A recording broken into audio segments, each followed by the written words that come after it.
as you see sa kinakatayuan ko ngayon, nandito tayo sa isang kainan. As you see, ang dami natin tables, may mga stalls na nandito sa likod ko. Actually, here, we will be shooting in the Dagupan Food Bazaar. Nasa likod lang yan ng Dragon 8. At iisa-isahin ko na sila.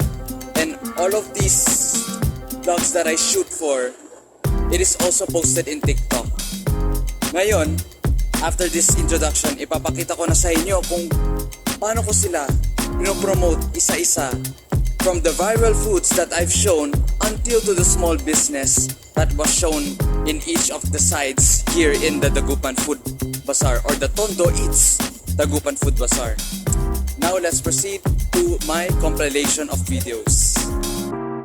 Alright, story time muna tayo mga kapark. Sadyang nakakamangha kung bakit nanatili ang lasa sa katagalan at di pa rin nagbabago ang makamasang panlasang pambahay, presenting Aling Pastora's Original Palabok.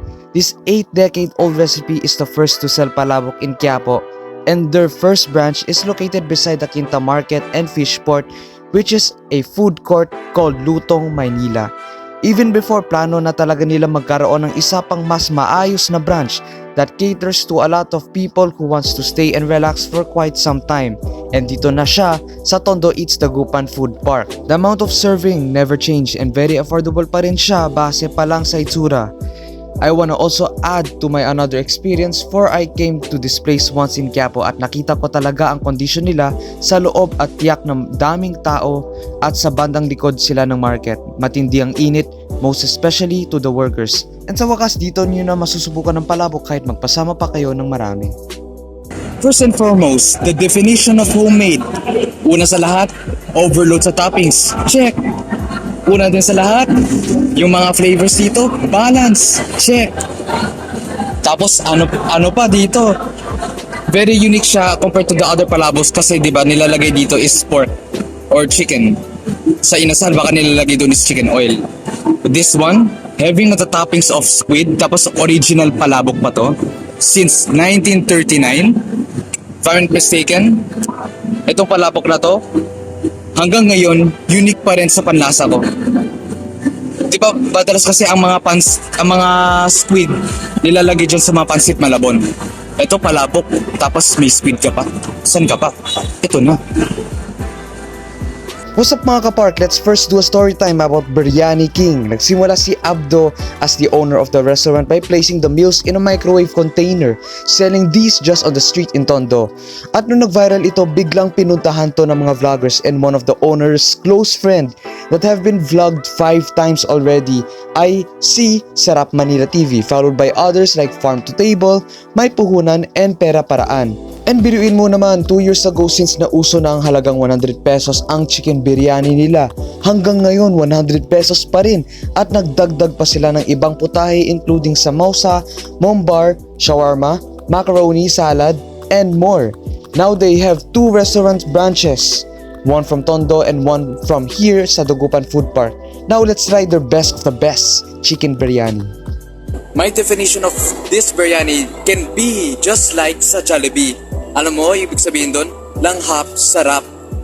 Kahit ang daming spices nilagay, sakto-sakto lang sa flavor. The sweetness level of it, nag-circulate na siya sa bibig ko pagkain ko pa lang, unang subo ko pa lang, nandiyo dyan na lahat-lahat. Akala ko tatapang siya, pero it's just right. Akala ko nga maanghang yung kanin, pero lalagyan mo pa siya ng chili garlic at doon na talaga yung pagkasiklab ng anghang na talagang nakaka-excite, lalo na paglagay mo pa ng sauce. Masarap na nga to, mas na-excite ka pa sa sauce. So, biryani, everything is you got here in biryani. Your taste buds is already here. Pwede pang Pinoy, pwede pang foreigner, ito na yun. Di magpapatalo ang KJK Silog and Seasoning Plate live also in Tondo Eats Dagupan Food Park, kasi sa halagang 99 pesos, tiyak na deserve mong masolve ang only eating experience mo. Lalo na't katabi lang din to ng Aling Pastora's Palabok, serving only soup, gravy, and java rice with a la carte meals, all seasoned na tiyak hahanap-hanapin ang ganitong expectations. They also have budget meals for Silog if you want a breakfast type of order. I ordered their sisig for the vlog. Do you know why? Out of other orders like burger, pork chop, chicken, and bangus, sisig has a lot of versions whether it's from Manila or Pampanga.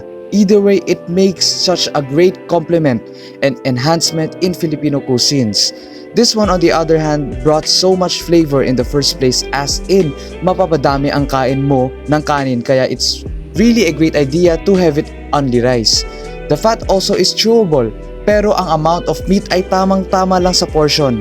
Since I can take out the rice, why not samantalahin ko na ang pagturong sa ibang nangingailangan? And I serve them just alongside of the road in front of the food park. May God bless them. This is also a business you must witness because of its unique combo varieties. This is original pastil sa halagang 25 pesos, pastil, and 39 pesos pastil with egg. Talagang you might notice how affordable they are kasi isang buong kanin na din ang nilagay sa dahon ng saging. They also have amazing varieties to partnered with tapa, tonkatsu, and kubol. Ngayon, tikman na natin ang pastil. Every flavor that I expect for this dish are all balanced. Lasa pang soy, salt, spices, and oiliness. To be honest, my family will anytime get back to the order since natikman nila to and we are also a fan of this dish. Solid! Walang mawawala din kung maglalagay tayo dito sa Dagupan Food Park ang isang Japanese twist with other snack palette. This is Noi Maki, presenting their menu including their innovative California Maki recipes, takoyaki, milk teas, Japanese rice bowls, grilled Mongolian chicken, salad, and baked sushi. And ang ibabahagi ko ngayon sa inyo ay ang kanilang takoyaki sa halagang 65 pesos. As I confirmed, the average price of a 4-piece takoyaki can reach up to 40 to 60, depends on the toppings. I choose kani takoyaki but hindi lang siya malaman sa loob, pero ang generous sa paglagay ng toppings sa taas. Their size of the takoyaki is just right, pero agad mo mararamdaman ang laman sa loob, which is their veggies and kani. Another dish that they also serve to me for free taste is their grilled Mongolian chicken. Their chicken is their highlight of the dish, and dahil sa tenderness nito, mas may lalasa pa siya dito dahil sa noodles niya with that savory sweetness in it. Thank you sa ganitong first time eating this dish, and I'll order this for sure. Mas nasugot na ba ang tanong na saan naabot ang 20 pesos ninyo? Baka nagtataka na kayo kasi inflation, baka hindi na uso yan. Ay naku, nagkakamali kayo kasi nakita nyo na tong menu na to.